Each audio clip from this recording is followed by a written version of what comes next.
ભરૂચથી દહેજને જોડતા રોડ ઉપર મઢુલી સર્કલ પાસે વાહન ચાલકો દ્વારા બાઇક મુખ્ય માર્ગને અડીને જ પાર્ક કરી દેવામાં આવે છે। દહેજ ઔદ્યોગિક વસાહતમાં નોકરી અર્થે જતા નોકરિયાત વર્ગ મઢુલી સરકાર નજીક જ બાઇક પાર્ક કરી બસમાં બેસી ઉદ્યોગોમાં જાય છે। દહેજ ઔદ્યોગિક વસાહતમાં નોકરી અર્થે જતા નોકરિયાત વર્ગ મઢુલી સર્કલ નજીક જ બાઇક પાર્ક કરી બસમાં બેસી ઉદ્યોગમાં જાય છે, જેને પગલે મઢુલી સર્કલ અને આસપાસના વિસ્તારોમાં ભારે ટ્રાફિક જામની પરિસ્થિતિનું નિર્માણ થઈ રહ્યું હતું। આ ઉપરાંત આસપાસની સોસાયટીના રહીશોને અવરજવર કરવામાં મુશ્કેલી પડતા તેઓ દ્વારા અનેકવાર પોલીસને રજૂઆત કરવામાં આવી હતી, જેને આધારે પોલીસે આજે સવારના સમયે કાર્યવાહી હાથ ધરી હતી।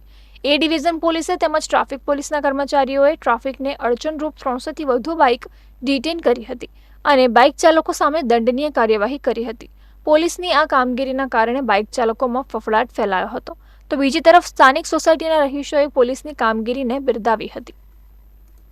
આજે બહુ સારી કામગીરી કરવામાં આવી છે। જે ગેરકાયદેસર પાર્કિંગ છે એ સ્કૂટરને પોલીસ દ્વારા અહીંથી ખસેડવામાં આવી રહ્યા છે અને એમના પર જે બી કાનૂની કાર્યવાહી થશે એ પોલીસ કરશે।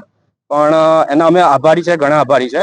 અને આની પાછળ અમારી પાછળ બીજી 10 થી 12 સોસાયટી છે, તો આ રસ્તો એકચ્યુઅલી ગ્રામ પંચાયતનો છે, જેથી અમને તકલીફ ના પડે અને પાછળ રહેતા સોસાયટીના લોકોને પણ તકલીફ ના પડે એવી અમે આજે